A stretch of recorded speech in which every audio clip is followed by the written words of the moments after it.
Afternoon. এখন আমরা চলে এসেছি লিলুয়া স্টেশনে। আজকে হঠাৎ করে প্ল্যান হয়ে গেছে আমরা যাবো যে নৈহাটি বড় মাকে দর্শন করতে। আচ্ছা এই যে সকালবেলা উঠেই একদম মানে কারের ঘোড়ায় যাবো যাবো যাবো করে করে লাস্টে আমরা এখন বেজে গেছে 12:30, বেরিয়ে পড়েছি। আর সেখানে দাঁড়িয়ে আছি, টিকিট কাটতে গেছে আরেকজন। যত নাটের গুড় হচ্ছে। চলো তাহলে একদিকে ভালোই হলো, দর্শন করবো করবো করা হচ্ছিল না। চলো একবার যাওয়া যাক। ট্রেন কখন আসবো সেটা জানি না, ট্রেন আসলে ট্রেনে মনে হয় অ্যানাউন্সমেন্ট হয়ে গেছে। চলো। আর এই যে টিকিট কেটে নিয়ে চলে এসেছে। কতটা আছে এখান থেকে? আমরা এখন লিলুয়া স্টেশনে আছি। এখান থেকে যাবো হচ্ছে ব্যান্ডেল, ব্যান্ডেল থেকে ওখান থেকে ট্রেন চেঞ্জ করে যাবো নৈহাটি। আর এখন বেজে গেছে 12:57। যাক ফাঁকা হলেই ভালো। চলো জয় মা করে বেরোনো যাক। এই যে ট্রেন এসে গেছে, না যাই না ট্রেন এসে যে ট্রেনে উঠে পড়েছি। এখান দিয়ে আর ওপাশে রয়েছে মেয়ে। ট্রেনটা একটু ফাঁকা আছে।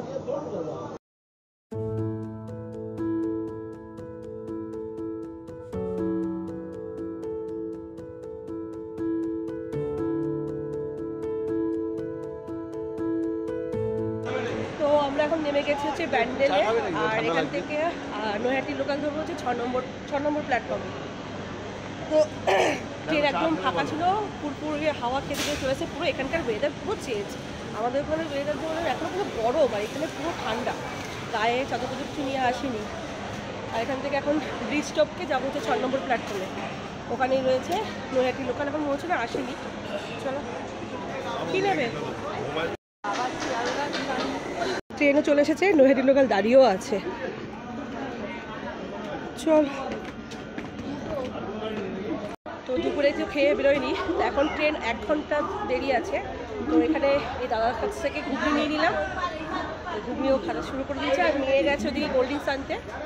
তো ঘুগনিটা খেয়ে এখন আপাতত পেটটাকে একটু খাড়ি ভরিয়ে নিই। তারপর 1 ঘন্টার পর ট্রেন, তখন ওখানে পুজো দিয়ে তারপর যাওয়া খাওয়া। এই হচ্ছে ঘুগনি। হ্যাঁ ঠান্ডা লাগে, গরম থাকবে।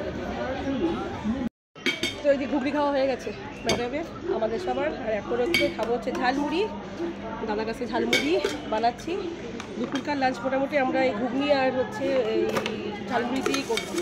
তারপর এখন এখানে ট্রেন ছাড়লে তারপর মায়ের দর্শন করার পর তাও দেখবো কি খাবো কি না খাবো। অনেক দেরি হয়ে গেল। বাড়িতে আবার সিম্বা আর হ্যাপি রয়েছে। তো আমরা ট্রেন থেকে নেমে গেছি, এখন রোডে উঠে পড়েছি। এখানে বৃষ্টি হচ্ছে প্রচণ্ড। রাস্তাঘাট পুরো রাস্তাঘাট পুরো জল জমে গেছে। আমরা তো ছাতা নিয়ে তো আসিনি, তো আমরাও ভিজে যাচ্ছি। ক্যামেরাটাকে অন করতে পারছি না, যেটুকুনি পারবো করবো। চলো যাও। এই যে এখানেই যখন মায়ের যখন পুজো হয় পুরো একদম ভিড়। কোনটা? ও আচ্ছা, দুয়ারখালি। এই যা, এই যে মায়ের দরবার। অনেক দিন ধরে আসবো করে এই আজকে আসা হলো। যদিও নৈহাটি অনেক বছর পর আসা, সেই ছোটোবেলায় আসতাম। চলো যাওয়া যাক, মায়ের দর্শনটা করে নিই।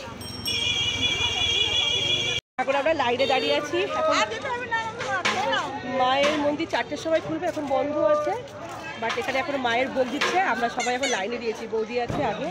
চলো হ্যাঁ ভোগ দিলে তো হয়, দেবো তাড়াতাড়ি। এই যে আমরা মায়ের ভোগ নিয়ে নিয়েছি। বৌদি কেমন? দেখো আস্তে আস্তে মায়ের ভোগ পেয়ে গেলে। আমরা ভোগ খেয়ে এখন যেহেতু মন্দির বন্ধ আছে, 4টেই খুলবে, তো ওর জন্য এখন এসে গেছি। হ্যাঁ জানি। তো এখন এসছি এখানে গঙ্গা ঘাটে। এখানেই বড় মাকে বিসর্জন দেওয়া হয়। যাক ফোন ক্যামেরা করে আবার দেখিয়ে দিই। এই যে গঙ্গা ঘাট।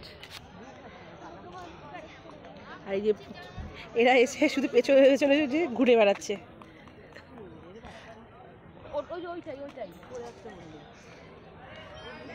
পায়ে লেগেছে।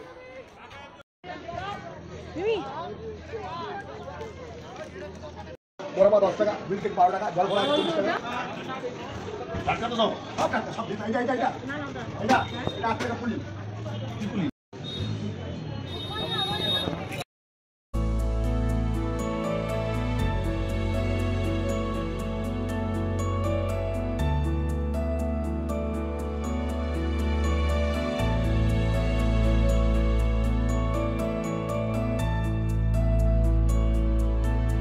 হ্যালো বন্ধুরা, তো আপনারা দেখলেন ভিডিওটা মন্দিরের ওখান থেকে বন্ধ করে দিয়েছি। তো হঠাৎ করে যখন আমরা মন্দিরে ঢুকবো লাইনে দিয়েছি, তার খানিকক্ষণ আগে ভাই ফোন করেছিল যে বাবা খুব ক্রিটিক্যাল অবস্থা আছে, খুব শরীর খারাপ হয়ে গেছে, চোখে দেখতে পাচ্ছে না। তো ও বাবাকে ডাক্তারখানে নিয়ে যাও, যেহেতু বাড়িতে আমরা কেউই নেই, মানে আমার বৌদি দাদা তো কাজে গেছে, ভাই শুধু একা ছিল আর আমরাও কেউ ছিলাম না। তো ওর জন্য ভাই প্রচণ্ড ঘাবড়ে গেছে, কি করবে না করবে, কারণ ও কোনোদিন এইসব সিচুয়েশনে তো অভ্যস্ত নয়। যতটা আমরা আমাদের মধ্যে যতটা ম্যাচুরিটি রয়েছে, আমরা করেছি, ও ওসব কিছুই মানে করেনি। আর এরকম দেখে ভ্যাপাচাকা খেয়ে গেছে, বাবা বমি করে দিয়েছে, খুবই অবস্থা খারাপ মানে ছিল। এখন অনেকটা ঠিক আছে। তো আমরা ওখানে তো লাইন তো দিয়েছিলাম, তো ভেবেছিলাম যে পুজো দেবো না। তো আমি তো ওখান থেকে বেরিয়ে আসার জন্য একদম ছটপট করছিলাম, কিন্তু সবাই বলছে না, এসছি যখন লাইনে যখন দাঁড়িয়েছি, যখন মাকে পুজো দিয়ে যাবো। তো ভাই বললো যে লাইনে যখন দাঁড়িয়েছিস পুজোটা দিয়ে যায় বাবার নামে। তো ভাই ওখান থেকে আমাদের পাশেই হাসপাতালে নিয়ে গেল। তো হাসপাতালে তো আর কি বলবো, বলার কিছু নেই। নিয়ে যেতে যে প্রাথমিক চিকিৎসা করেছে, বাবার সুগার ফল্ট হয়ে গেছিলো। তো বাবা গাড়ির মধ্যে পুরো বমি করে দিয়েছে। তো এখন আমরা যখন আসছি তখন অলরেডি বাবা পাশে যে আমাদের হসপিটাল রয়েছে সেখানে অ্যাডমিট করে দিয়েছে ভাই। তো ওখানে প্রাথমিক চিকিৎসা বলতে সুগার টেস্ট এসব করা হয়েছে। ইসিজির জন্য ছেড়ে দিন, ইসিজির মেশিন খারাপ, 3বার ইসিজি করতে এসছে, 3বারই মেশিন, মানে কি মানে বলার কিচ্ছু নেই, কোনো ওয়ার্ড নেই। তো ওখান থেকে আমরা দুনো ভাইয়া যতক্ষণ না আমরা না আসছি ততক্ষণ কোনো ডিসিশন নিতে পারছে না। তো ওখান থেকে যখন আমরা আসলাম আস্তে আস্তে 5:30 পৌনে 6টা বেজে গেছে। তো এসে আমরা ওখান থেকে বনসই করে সিধে ভেবেছিলাম কোনো প্রাইভেট নার্সিং হোমে, কিন্তু না, আমরা একদম ডাইরেক্ট পিজিতে নিয়ে গেছি। ওখান থেকে পিজিতে গেছি। পিজিতে হয়তো পিজি হাসপাতাল অত বড়, ইমার্জেন্সি খুব ক্রিটিক্যাল না হলে তো ভর্তি নেয় না বা বেড থাকে না। কিন্তু প্রাথমিক চিকিৎসাটা সত্যিই বলতে গেলে দারুণ। কারণ আমরা যাওয়ার পর বাবাকে সঙ্গে সঙ্গে ওখান থেকে সুগার টেস্ট করলো, স্যালাইন, বাবার তখন সুগার অলরেডি ফল্ট, মানে সুগার এখানে কি দিয়েছে জানি না, সুগার বাড়েনি, একই আছে, একই লেভেল আছে, হাতটা ব্যথা করছে, তো একই আছে। তো ওখান থেকে যখন পিজিতে গেলাম, বাবাকে সঙ্গে সঙ্গে, বাবার যেহেতু চ্যালেঞ্জটা করে দিয়ে গেছিলাম এখান থেকেই, তো ওখানে গিয়ে বাবাকে সঙ্গে সঙ্গে মেডিসিন দিল, স্যালাইন চালিয়ে দিল, প্রেশার সুগার সব টেস্ট করো। তারপর বাবাকে বললো ওখানে ইসিজি করার জন্য, যেহেতু বাবার মাথা প্রচণ্ড যন্ত্রণা করছিল আর বুকেও একটু কষ্ট হচ্ছিল। তো সঙ্গে সঙ্গে ইসিজি করা হলো, ইসিজি করে নিয়ে আসা হলো, ইসিজি রিপোর্ট ঠিক আছে। প্রেশারটা যেহেতু হাই, ওর জন্য এই প্রবলেমটা, ঘাড় যন্ত্রণা করছিল। তারপর ওখান থেকে আবার সিটি স্ক্যান, যেহেতু মাথা যন্ত্রণা খুবই করছিল, সিটি স্ক্যান করো, টোটাল মানে প্রাথমিক চিকিৎসা একটা যেটা প্রয়োজন পিজি হাসপাতালে নিয়ে গেতে, টোটালটাই হয়েছে, টোটালটা ফ্রিতে। তো ওখানে অনেকক্ষণ আমরা, এই জাস্ট খানিকক্ষণ আগে বাড়িতে আসলাম। বাড়িতে এসে এখন কাছাকাছি মানে 11টা কাছাকাছি বাজে। তো এখন বাবা অনেকটা সুস্থ আছে, যেহেতু সুগারটা ফল্ট হয়েছে এরকম 2বার হলো। তো ডাক্তার বললো যে এরকম 2বার বেশি সুগার ফল্ট হলে এটা খারাপ। যাই হোক, এখন আমরা বাবাকে বাড়িতেই নিয়ে এসেছি, যেহেতু পিজি হাসপাতালে ভর্তি করানো মানে ভগবানের দর্শন পাওয়া। এখন ঠিক আছে। এবার আমরা যে বাবাকে যেই ডাক্তার দেখে সেই ডাক্তারকেই আবার ফোন করবো বা দেখাবো এর মধ্যে। এখন যদি কাল পরশু যদি ঠিক থাকে, তারপর পেছনে অম্বল হয়ে গেছে, গ্যাস হয়ে গেছে, আমরা তো কিছুই খাইনি, ওই রাস্তায় যেতেই যে ঝালমুড়ি ঘুগনি খেয়েছিলাম। তো এখন নিয়ে এসেছি বাবাকে, বাবা বাড়িতে, আমি চলে এসেছি বাড়িতে। কালকে আবার সরস্বতী পুজো, তো হয়তো ব্লগটা হয়তো সরস্বতী পুজোর পরেই আমি পোস্ট করব, কারণ মানে দিতে পারছি না আর এডিট করারও সময় নেই। যাই হোক, এই হচ্ছে আপডেট আমাদের এখানে। মানে কি মানে কিছু বলতে গেলে এখন মানে অনেক কিছু বলা হয়ে যাবে। যাই হোক, উন্নতি করতে হবে হাসপাতালগুলোতে, মানে আশেপাশে যেগুলো আছে সেগুলো উন্নতি করলে না আমাদের আর কলকাতার দিকে যাওয়ার কোনো প্রয়োজন হয় না।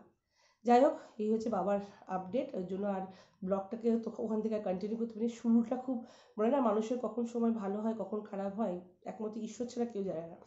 কি সুন্দর হাসি খুশি আমরা করলাম, আর সারাদিন তো দেখেনি, ওর জন্য এসছে।